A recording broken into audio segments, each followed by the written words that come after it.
Dans une semaine, le Conseil constitutionnel examinera le dossier de la métropole Aix-Marseille-Provence. Elle aurait dû voir le jour le 1er janvier 2016, mais l'élection de son président, Jean-Claude Gaudin, a été annulée et toutes les décisions sont bloquées.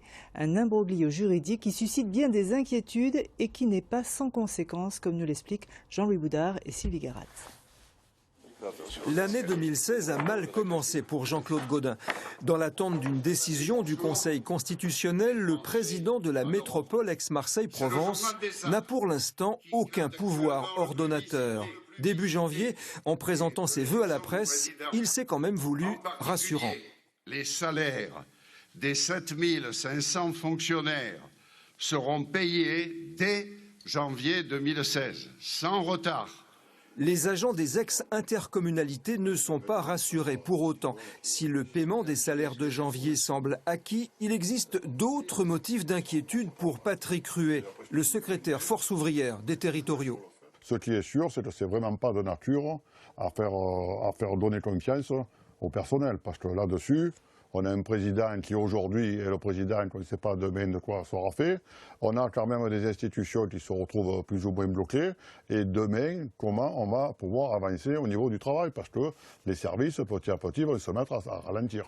Ralentir, c'est aussi la grande crainte des entreprises du BTP. 70% des chantiers proviennent des commandes publiques. Dans un contexte économique difficile, les patrons déplorent que la nouvelle métropole ne puisse pas fonctionner normalement et engager de nouveaux appels d'offres. Vous savez tous qu'on est en crise depuis 2008, donc on a des entreprises qui sont déjà exsangues.